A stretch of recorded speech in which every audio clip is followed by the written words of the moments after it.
Hello friends, स्वागत है आपका हमारे चैनल टीजीटी स्पेशल नोट्स में। आज के इस वीडियो सेशन में हम लोग एक इम्पॉर्टेंट लेटर लिखना सीखेंगे जो 9th और 10th क्लास के लिए बहुत ही इम्पॉर्टेंट है। इस लेटर राइटिंग को सीखने के बाद आज से आपको ये लेटर बहुत ही आसान हो जाएगा। अगर आपके पेपर में आए तो आप इसको आसानी से लिख सकते हैं। डियर स्टूडेंट्स, इस टॉपिक पर जो लेटर है वो आपकी परीक्षाओं में पूछा गया है। लेटर है कि आपको अपने पिताजी से कुछ बुक्स खरीदने के लिए पैसे की डिमांड करनी है और उसके लिए उन्हें आप एक पत्र लिख रहे हैं। तो इसको कैसे लिखते हैं फ्रेंड, देखते हैं। कोई भी लेटर लिखने से पहले इस लेफ्ट साइड में आप अपना एड्रेस लिखते हैं। जो भी आपका एड्रेस है या आप कोई एड्रेस बना भी सकते हैं और इस साइड आपको लिखना है।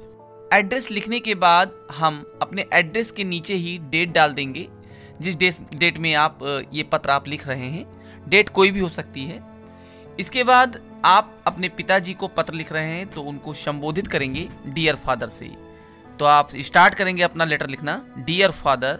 इसके बाद आप थोड़ी सी, ये देखिए यहाँ पर लाइन छोड़कर यहाँ से आप लिखेंगे।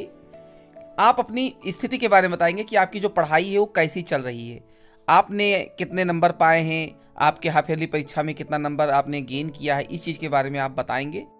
इसके आगे का जो मैटर है ये आप ट्रांसलेशन बनाकर भी इसको जो है ऐड कर सकते हैं। आप पेंसिल का यूज करिएगा एग्जाम में और एक ट्रांसलेशन बनाइएगा। ट्रांसलेशन बना के यहाँ पर आप सेंटेंस को जोड़ते जाइएगा और आपका एक बेहतर जो है लेटर बनकर तैयार हो जाएगा। अब आपका पहला सेंटेंस जो होगा वो ये होगा कि आपको जानकर खुशी होगी कि मैंने अर्धवार्षिक परीक्षा में प्रथम स्थान प्राप्त किया है। अब ये सेंटेंस दो क्लॉज से मिलकर बना है। पहला है आपको जानकर खुशी होगी और दूसरा जो सेंटेंस है मैंने अर्धवार्षिक परीक्षा में प्रथम स्थान प्राप्त किया है। तो सबसे पहले हम जो अनुवाद बनाएंगे ये देख लेंगे किस टेंस में है। आपको जानकर खुशी होगी ये आपका फ्यूचर इंडेफिनिट टेंस में है। तो subject plus will shell plus verb की फर्स्ट फॉर्म, इस तरह से हम इसको बनाएंगे।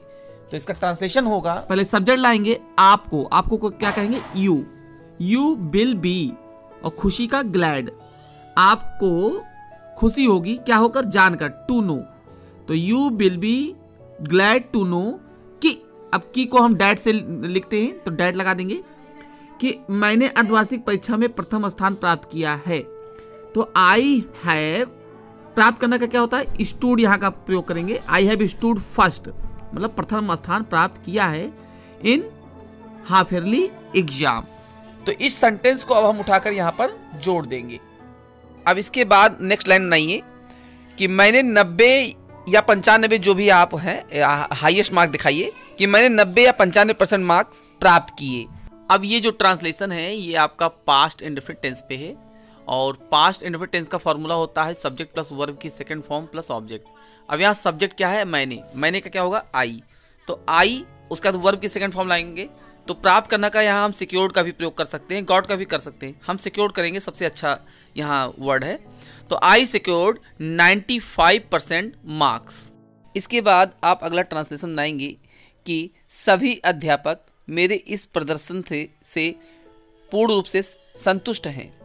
तो इसका ट्रांसलेशन क्या होगा, सबसे पहले आप इसमें लिखेंगे ऑल द टीचर्स, उसके बाद are fully satisfied with my performance. अब अगली लाइन जो हम बनाएंगे ये बनाएंगे मैंने अपनी अर्धवार्षिक परीक्षा की तैयारी प्रारंभ कर दिया है। फ्रेंड्स, अब आपको बताएं कि ये जो है ये प्रेजेंट परफेक्ट टेंस का अनुवाद है। तो इसमें सबसे पहले सब्जेक्ट, फिर हैज हैव और फिर वर्ब की थर्ड फॉर्म का प्रयोग करेंगे। इसमें सबसे पहले हम लिखेंगे सब्जेक्ट आई, उसके बाद आई के साथ हैव लगता है तो आई हैव, फिर वर्ब जो है प्रारंभ कर दिया है, इसका third form started. I have started, क्या प्रारंभ कर दिया, तैयारी। तो इसका हम लिखेंगे preparing for the annual examination. तो इस ट्रांसलेशन को भी बनाकर हम यहाँ पर लिख देंगे। नेक्स्ट ट्रांसलेशन हम बनाएंगे कि मुझे कुछ सहायक पुस्तकों की ज़रूरत है। अब इस ट्रांसलेशन को बनाने के लिए पहले टेंस देख लेते हैं। ज़रूरत है, इसके अंत में देखिए ता है आया है, ये प्रेजेंट इंडेफिनिट टेंस का वाक्य है। तो सबसे पहले इसमें सब्जेक्ट लिखेंगे आई, फिर यहाँ वर्ब लाएंगे जरूरत को हम बोलते हैं नीड। तो आई नीड कुछ, अ फ्यू।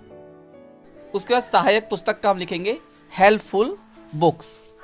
अब नेक्स्ट लाइन हम जोड़ेंगे मुझे इस महीने की बोर्ड परीक्षा शुल्क भी चुकानी है। अब इस ट्रांसलेशन को बनाने से पहले हम इसका टेंस देख लें। तो यहाँ ए भी चुकानी है, ये हैव टू का प्रयोग है। फ्रेंड्स, जिस वाक्य अंत में ना है, नी है, ने है ये आता है तो ये हैव टू का यूज होता है। तो इसका ट्रांसलेशन होगा, सब्जेक्ट लाएंगे पहले आई, उसके बाद हैव टू, चुकाना क्रिया लाएंगे पे, क्रिया की फर्स्ट फॉर्म का यूज करेंगे पे, दी board examination fee this month also. इसके बाद पैराग्राफ चेंज करके हम यहाँ से लिखेंगे कि कृपया मुझे 2500 रुपये भेज दीजिए। तो इसका ट्रांसलेशन होगा काइंडली सेंड मी 2500 रुपीज़।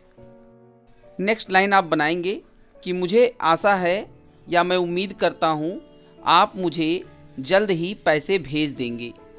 अब इस सेंटेंस में देखिए दो क्लॉज हैं, मैं उम्मीद करता हूँ पहला, और दूसरा है आप मुझे जल्द ही पैसे भेज देंगे। तो सबसे पहले मैं उम्मीद करता हूँ, ये प्रेजेंट इंडेफिनिट टेंस में बनेगा, तो इसका बनेगा ट्रांसलेशन आई होप डैट। उसके बाद दूसरा बनेगा फ्यूचर इंडेफिनिट टेंस में कि you will send the money at the earliest. देखो अर्लीस्ट का मतलब होता है जल्द ही। तो इस तरह से इस लाइन को बनाकर हम यहाँ जोड़ देंगे। इसके बाद सबसे लास्ट में नीचे इस साइड आप लिखेंगे योर लविंगली सन। उसके बाद XYZ या ABC आप यहाँ पर लिखेंगे, नाम यहाँ नहीं लिखेंगे। फ्रेंड्स, आई होप आपको ये लेटर लिखना आ गया होगा। Thanks for watching my video.